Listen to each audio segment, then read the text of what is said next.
শুভেন্দু অধিকারীদের কিন্তু ওই থালাবাটি নিয়ে দিল্লির রাস্তায় চলে যেতে হবে। মানে যে মাইক্রো অবজারভাররা জানেই না যে একজন মুসলিম তার কিভাবে নামটা লেখেন, শেখ নামটা কিভাবে লেখেন, মোহাম্মদ নামটা কিভাবে লেখেন। মেয়েদের প্রশ্নটা মমতা বন্দ্যোপাধ্যায় তুলেছেন, বিয়ের আগে বিয়ের পরে। এই যে এতগুলো মানুষ মারা যাচ্ছেন, আত্মহত্যা করছেন এবং সরাসরি আত্মহত্যার যে তার যে সুইসাইড নোট, সেই সুইসাইড নোটে সরাসরি নির্বাচন কমিশনকে দায়ভুক্ত করছেন। এরপরেও সর্বোচ্চ আদালত নিজেরা আগ বাড়িয়ে কোনো সিদ্ধান্ত নিচ্ছেন না, এটা অত্যন্ত লজ্জার। এবং বিজেপির নেতারা বুঝতে পারছেন যে তাদের আর কিছুই করার নেই। নরেন্দ্র মোদীকে দেখে যারা বিজেপি করতে এসছেন তারা বুঝতেই পারছেন যে দেশের গণতন্ত্র রক্ষার জন্য আজকে মমতা ব্যানার্জি যেটা করছেন, এরপরে আর তারা যাই বলুন না, তারা আর 10টা ওই কি বলে কবির সাহেবকে রাস্তায় নামান না কেন, আরো 10টা মুসলিম ভোগ ভাগ করার জন্য 2-4টে মুসলিম নেতাকে ভোটে দাঁড় করানোর চেষ্টা করুন না কেন, বাস্তবত পশ্চিমবঙ্গের মানুষ আজকে মমতা বন্দ্যোপাধ্যায়কে দেখলেন। ফলত এরপর ভোটে আগামীকাল যদি ভোট হয়, 2 মাস পরে যদি ভোট হয়, শুভেন্দু অধিকারীদের কিন্তু ওই থালাবাটি নিয়ে দিল্লির রাস্তায় চলে যেতে হবে। এছাড়া কিন্তু কোনো পথ নেই।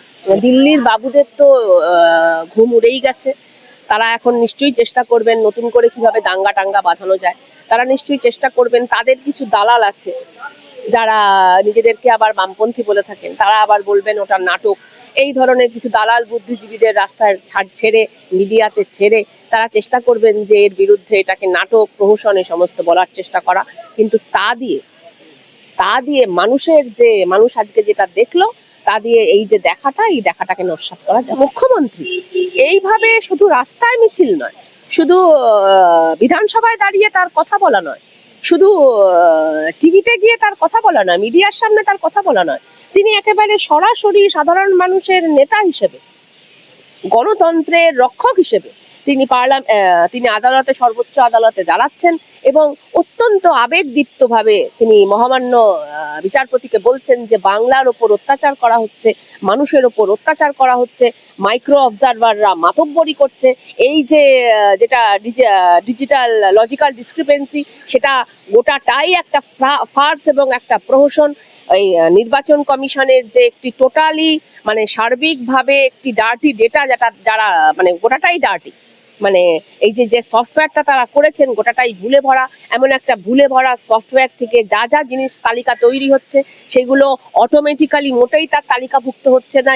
আরো পাগল হয়ে যাচ্ছে। ওরা প্রতিদিন 4000 করে গড়ে তারা নামের তালিকা অ্যানাউন্স করে দিচ্ছে। পশ্চিমবঙ্গের জনসংখ্যার প্রায় 18-20% নাম তারা তালিকাভুক্ত করছেন। এবং 4 ফেব্রুয়ারি বুধবার মমতা বন্দ্যোপাধ্যায় সর্বোচ্চ আদালতে দাঁড়িয়ে 2026-এর বাংলার বিধানসভা নির্বাচনের ফলাফল নির্ধারণ করে দিলেন। তবে শুধু তো তাই নয়, তিনি জাতীয় ক্ষেত্রে বিজেপি বিরোধী, মোদী বিরোধী একেবারে সামনের সারির নেত্রী হিসেবে উঠে আসলেন। তিনি ছিলেন নেত্রী, কিন্তু একেবারে 29 সালের প্রধানমন্ত্রীর দাবিদার এইভাবেই কিন্তু তিনি উঠে আসলেন। গোটা ভারতবর্ষের মানুষ দেখলো, কর্ণাটকের মানুষ দেখছে না, মহারাষ্ট্রের মানুষ দেখছে না। মহারাষ্ট্রের মানুষ তো দেখছে যে তাদের নাম কিভাবে কোটি কোটি নাম বাদ দেওয়ার প্রচেষ্টা চলছে, কর্ণাটকে কোটি কোটি নাম বাদ দেওয়ার প্রচেষ্টা চলছে, তামিলনাড়ুতে কোটি কোটি নাম বাদ দেওয়ার প্রচেষ্টা চলছে। ফলত গোটা ভারতবর্ষের মানুষ কিন্তু দেখলো যে কিভাবে একটা রাজ্যের গণতন্ত্রকে বাঁচানোর জন্য তার মুখ্যমন্ত্রী সেই গণতান্ত্রিক আন্দোলনের সামনে সৈনিক হিসেবে দাঁড়াতে পারে। বিভিন্ন আন্তর্জাতিক মিডিয়া মমতা বন্দ্যোপাধ্যায়ের এই বিষয়টা কভার করছেন, গোটা দেশের মিডিয়া তো করছেনই। তাহলে কি মমতা বন্দ্যোপাধ্যায়ের যে স্ট্রিট ফাইটার যে ট্যাগ অগ্নিকন্যা মমতা বন্দ্যোপাধ্যায়, সেই ট্যাগটা এবার সর্বভারতীয় ক্ষেত্রেও সমানভাবে সমস্ত জায়গায় পৌঁছে গেল? নিশ্চয়ই গেল। আন্তর্জাতিক ক্ষেত্রে গেল। আন্তর্জাতিক ক্ষেত্রে যে সমস্ত নেতাদের মিডিয়ারা দেখে, ট্রাম্পকে দেখে, পুটিনকে দেখে, এপস্টাইন মামলা দেখে, সেই এপস্টাইন ফাইলস দেখে, মানে একেবারে সমস্ত দুর্নীতিগ্রস্ত লম্পট নেতাদের দেখছে। সেই অবস্থায় দাঁড়িয়ে গণতন্ত্রকে রক্ষা করার জন্য ভারতবর্ষের একটি প্রান্তের একজন মুখ্যমন্ত্রী যে ভূমিকাটা নিলেন, এটা গোটা পৃথিবী দেখে। দিদি, ইউজিসির বিষয়টা আমরা দেখেছিলাম, সর্বোচ্চ আদালত স্বতঃপ্রণোদিতভাবে মামলা করেছিল।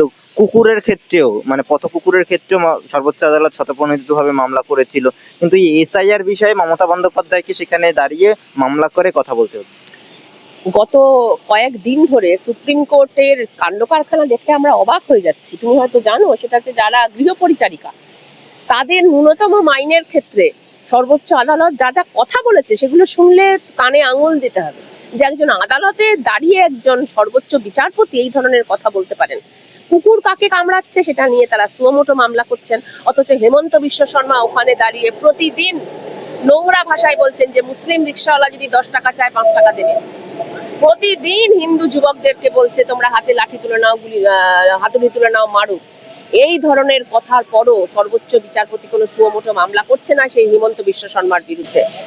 এবং তারপরে আমরা দেখছি যে নির্বাচন কমিশনের গোটাটা ভুলে ভরা। সর্বোচ্চ বিচারপতিকে বলতে হবে না, সর্বোচ্চ আদালতকে বলতে হবে না চক্রান্ত, ভুলে ভরা। এটা তো দেখতেই পাচ্ছে, একটা সফটওয়্যার পুরোটা ভুলে ভরা।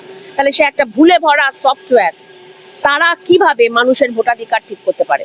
এবং বিহারে অন্যান্য লজিক্যাল ডিসক্রিপেন্সি যেখানে বিহারে হচ্ছে না, কেন সেটা পশ্চিমবঙ্গে হবে?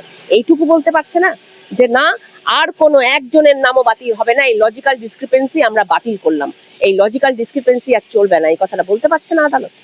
জমজমাট দিল্লিতে মমতা বন্দ্যোপাধ্যায়ের এই সফর এবং আদালতে যাওয়া, মিটিং করা গণেশ কুমারদের সঙ্গে, এসআইআর কি বাতিল হতে পারে বলে আপনার মনে হয় এবার? দেখো, এসআইআর যদি বাতিল করে সর্বোচ্চ আদালত, তাহলে হয়তো আদালতের উপরে মানুষের ভরসা একটু ফিরবে। যদি জ্ঞানেশ কুমারকে ইমপিচ করা হয় তাহলে হয়তো বিরোধী জোটের ওপর মানুষের একটা ভরসা ফিরবে। আর নরেন্দ্র মোদী যদি এই বাজারে দাঁড়িয়ে এখনো এটা আশা করেন যে এসআইআরটা চালু রাখলে তিনি পশ্চিমবঙ্গে তিনি কিছু সিট বেশি পাবেন, তাহলে তো তিনি বুঝতেই পারছেন যে তিনি যত এটা করবেন পশ্চিমবঙ্গে তার শুভেন্দু অধিকারীর সিটটাও চলে যাবে। এটুকু অন্তত তার বোঝা উচিত। কিন্তু মমতা বন্দ্যোপাধ্যায় সুপ্রিম কোর্টে যাওয়ার পরে বিজেপির কাছে বা নির্বাচন কমিশনের কাছে কি এসআইআর ফেরত নেওয়ার বা বাতিল করার বা পোস্টপোন করার কোনো রাস্তা খোলা রইল? দেখো, যারা রাজনীতি, যারা দেশের প্রধানমন্ত্রী, যারা দাবি করে যে না আমরা রাজনীতির ঊর্ধ্বে দাঁড়িয়ে দেশের প্রধানমন্ত্রী, আমরা দেশের জন্য করছি, এটা যদি হতো তাহলে নিশ্চয়ই তারা করতেন। বহু এরকম উদাহরণ আছে যে বিরোধীরা কিছু কথা ভাবিয়েছেন, নেহেরুকে কিছু কথা ভাবিয়েছেন, ইন্দিরা গান্ধীকে কিছু কথা ভাবিয়েছেন, লাল বাহাদুর শাস্ত্রীকে কিছু কথা ভাবিয়েছেন, তার ফলে আবার নতুন করে পার্লামেন্ট, নতুন করে সরকার ভাবনা চিন্তা করেছে। এটা নতুন কিছু নয়, কিন্তু নরেন্দ্র মোদীর কাছে এটা তুমিও আশা করো না, আমরাও আশা করি না যে তিনি তার নিজের দলের কারোর কথাই শোনেন না, তিনি আবার বিরোধীদের কথা শুনবেন, তিনি আবার মানুষের কথা শুনবেন। তিনি একমাত্র এপস্টাইনের কথা শোনেন, লম্পটের কথা শোনেন, ইসরায়েলের নেতার কথা শোনেন, আর দেখতেই পাচ্ছ ট্রাম্পের কথা শোনেন যে কিভাবে ট্রাম্প ঘোষণা করলো তুমি আর রাশিয়ার কাছ থেকে তেল নেবে না। তিনি ছবিটা যদি দেখো অবাক হয়ে যাবে, পাশে বসে বাধ্য ছেলের মতো মাঝে মধ্যেই ভয়ে ভয়ে তাকাচ্ছে ট্রাম্পের দিকে নরেন্দ্র মোদী। মানে এই চেহারার ছবি দেখলে আমাদের লজ্জা করে যে মানে ব্ল্যাকমেলার, মোসাদের কি বলবো, মোসাদের চর এপস্টাইন, যে পৃথিবীর সমস্ত নেতাদের লাম্পট্যকে এনক্যাশ করে তাদের বিরুদ্ধে ব্ল্যাকমেল করে তাদেরকে কথা শোনাতে বাধ্য করে ইসরায়েলের, সেইখানে আমাদের নেতা, আমাদের প্রধানমন্ত্রীর নামও থাকছে। এটা আমাদের ভাবতে